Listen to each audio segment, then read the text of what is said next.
Al jaren gaat het mis, meestal iets in december. Files op de Oosterdiek. Maar het begint erop te lijken dat de problemen met heel iets meer in de winter opspelen.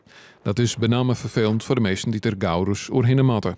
Ik ben er al eens tegen aangelopen bij de sluizen dat het dus een paar keer geblokkeerd staat. Maar ik heb het geluk gehad dat ze een sluisje maken dat we via de andere baan overheen kunnen. Maar ik heb ook collega's ook die al 2-3 uur hebben vastgestaan voor de sluis. Vorige week nog, vorige week maandag. Ja, dan hebben we gelukkig heel veel contact met collega's onderling. Dus ik kwam net van Groningen af en dan krijg je een belletje van jongens, de brug wil weer niet dicht. Dus we hebben mooi naar Zurich gegaan en dan ben we in het restaurant gaan zitten. Hebben we daar maar 2,5 uur gezeten tot de dijk weer open ging.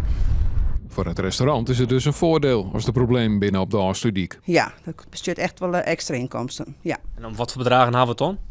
Nou ja, koffie, maar een gebakje of een lunch. Ja, dat is, dan zit je samen op zo'n 10 euro, denk ik. Het is net zo dat je stiekem hopen dat het nog lang stikken gaat, want dan heb je wel extra inkomsten. Ja, nou ja, dat is misschien, nee, dat zoek ik toch voor de verhoren meesten net willen. Nee, dat zoek ik echt sneu vinden. Er alle dagen, dan wist ik zagrijnig, dat maakt me net. Je hoort had Rijkswaterstaat een inspectie die bij de bregen van Kwamerterson werd terug het in riestrook dicht weer. Er zijn nog geen permanente oplossingen voor de problemen op de Oosterdiek, hoewel er wel ideeën binnen. Het mooiste zou wezen als ze er gewoon een tunnel onderdoor zou gooien, maar ik denk dat dat gewoon wel een probleem is.